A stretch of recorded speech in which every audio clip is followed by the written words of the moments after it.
few people ask if I could do a video on how to use the OG Builder Gel in a bottle, and I said of course. So here I'm just showing you the dust collector and drill that I'm using. It's from Susie. It's a 2-in-1, so it has the dust collector and the nail drill like hooked to it. I absolutely love it. It's an investment, but totally worth it to me.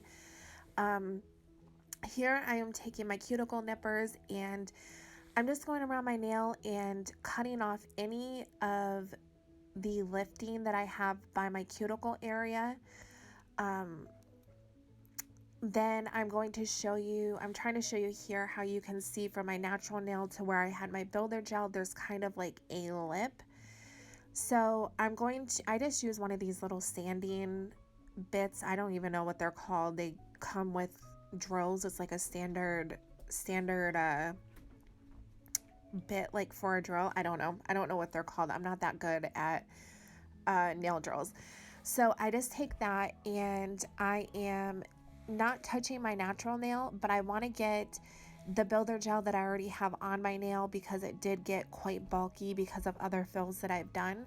So I'm taking off a majority of what is already on my nail.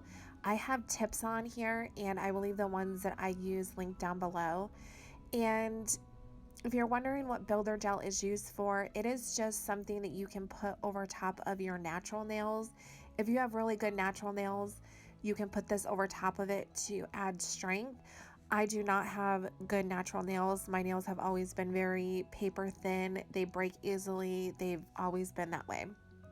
So I opt to use tips. And that is what I have on here. And then I use the builder gel over top of my tips so that they are, the builder gel encapsulates my tips on and gives me strength and just kind of pulls the whole nail together. And I end up doing this to all of my nails and I leave it in. I think it's really cool to watch when people file off their gel or dip powder or whatever, because like just watching like the dust come off, and you can see I don't have a ton of dust on my hand and I'm taking off a lot of that builder gel that was already down on my nail. And that's just because this dust collector, like it has really good suction. I'm super happy with it. So I will let you watch me do that, and then I will come back and let you know what I am doing next.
And to get rid of all of those filings, I use rubbing alcohol on a cotton round to clean off my nail.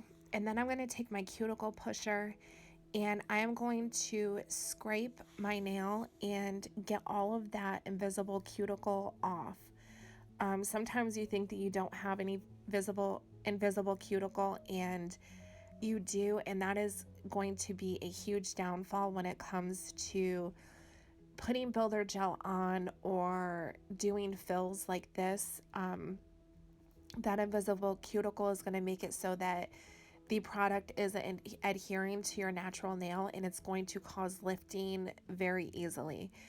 So I push back that invisible cuticle, and then I take the other end of my cuticle pusher and I gently scrape off around my cuticles and get all of that off. And then I end up going back in with the rubbing alcohol just to get rid of all of that. I really like rubbing alcohol. I tend to have more oily nail beds, it seems, even though they look dry most of the time. But I've noticed that if I don't do the proper prep, I do get lifting really easily. And using the rubbing alcohol, that also helps dry out your nail bed, and I get a better adhesion. Before I do the rubbing alcohol, I'm showing you, I'm taking my buffing tool and just very gently, I am filing my natural nail just to get rid of any shine, because if your nail's a little roughed up, it will also help the product adhere to your nail. So I do that also just very gently, like I'm not pushing hard on my nail or anything like that. I'm not even taking hardly any layers or anything like that off. But I find that that's necessary for me. So here's after the cuticle cleanup, and this is my favorite pH bonder and primer, and it's by Apres. OG Dip Powder does not have her own primer and stuff yet. So these are the ones that I am currently using, and I absolutely love them. I do 2 coats of each. So I do two coats of the pH bonder. I let them dry just a few seconds in between each time. And then I do 2 coats of the primer. And the Apres primer has like almost a sticky consistency to it, and I find that it really does help the builder gel or whatever I'm putting on my nails adhere a lot better. So I let that dry, and I promise you, this is the OG Dip Powder builder gel in a bottle. She had sent it to some of us, and it just was not labeled yet. But I am using a finger rest, and I'm showing that I was having my finger point down. The finger rest is from Liquid Layers, and you can't really tell on this nail. So I kind of sped it up a little, but when I'm taking my builder gel out of the bottle, I don't wipe it on the side, and I have kind of like a ball at the tip of the brush. And like I said, the next nail, my ring finger, you can see a lot better. So I just sped this one up a little bit. But with builder gel, you're not actually brushing it on like you would, say, a nail polish or a gel polish. I'm actually not touching my nail at all. I don't know if you can tell, but I'm just taking my brush and I'm floating it over the top of that builder gel, and I'm pushing it to where I want it to go. When I get it where I want it to be, I turn my finger upside down for about 5 to 7 seconds maybe, and then I check, make sure that it's what I want my nail to look like, and then each nail I flash cure for like 10 to 15 seconds just so that it doesn't move around while I'm doing my other nails. Okay, so here, this is a better viewpoint. I take the brush out of the bottle, and I'm not wiping it on the side. I'm taking the product that comes out, and I'm just kind of swirling it around my brush until I get a ball at the tip of my brush. Then I'm going to place it down on my nail where I want most of my product to be, so like where you would have your apex. Then I am going to just push it around my nail. Like I said, you don't want to touch your actual nail. You're just floating it over and using that brush to manipulate the product where you want it to go. And I will say the first time that you do this, you're going to be like, what the heck? But by the time I did this a second time, I had no issues. It's just the whole point of figuring out your nail shape and where you need your product to be, and also just not pushing your brush into your nail, because you just want to move the product around, but you want to have the bulkiness of the builder gel so that it's actually, giving your nail the structure that it needs, so you don't have breakage or injury to your actual nail.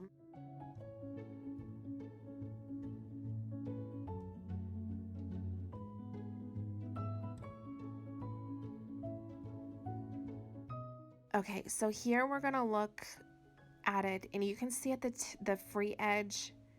Okay, hold on, wait till I turn my nail back over. So I must be thought that it was good. So I turn over for the few seconds, just so that the product can level and go to the center of your nail. I thought that the free edge was a little bit too bulky, so all I'm doing is just taking my brush and I'm gonna swipe some of that off, and then I turn my finger upside down again, and let the product fall into my apex and towards the center of my nail so that my sidewalls aren't super bulky. And then I will do the same thing that I did for my pinky nail, where I flash cure, just so that the product isn't moving around. And then I do my other nails.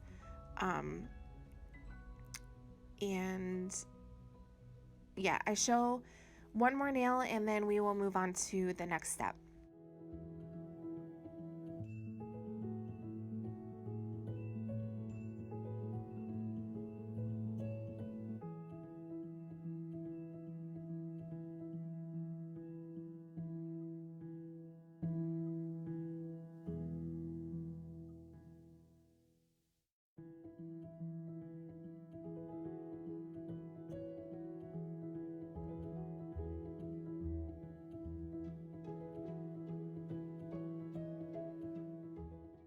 All right, these are my nails fully cured.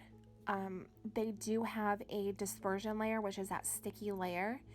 So I'm going to take my rubbing alcohol again on a cotton round and get rid of that sticky layer before we start filing.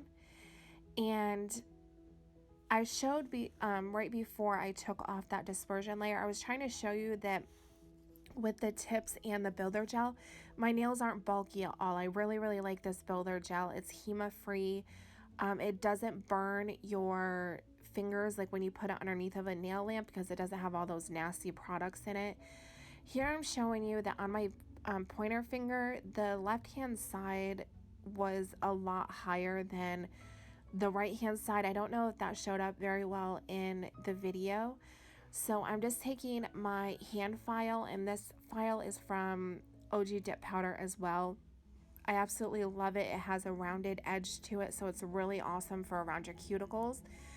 So you also could take your nail drill and do this, but I grabbed my nail file and just went to town. I didn't have to file and buff, or I didn't have to file hardly at all any of my nails. So, I mean, if I got too much product and I needed to take a lot of the product back off, I would more than likely use my nail drill, just because it would be quicker. But I didn't really have like an issue with over bulkiness or anything like that. So I just used my hand file for this, but you can use whatever you are most comfortable with using. So again, I take my rubbing alcohol and I'm going to get rid of all of those filings that I have on my nail. And because I use the UNT peel base on my nails, I find that taking a layer of gel top coat, this is also from OG Dip Powder, helps me when I'm removing my peel base. Just having that super shiny surface, I find, makes the peel base or like my dip powder with the peel base pop off a lot easier than if I don't use it. So this is just a personal preference, but I thought I would leave it in case anybody was curious about that as far as like my peel base and everything. So I'm going to fully cure. The gel top coat does not have a dispersion layer, so I'm just showing you here that there's nothing sticky on my nail. You're going to finish off with your favorite cuticle oil because we use a lot of rubbing alcohol and, you know, did a number on our nails getting this fill in. So finish off with your favorite cuticle oil, and that is it. I hope this was helpful to some. If you have any questions, I'm more than happy to answer them. And I want to thank you for watching, and I'll see you in my next one. Bye.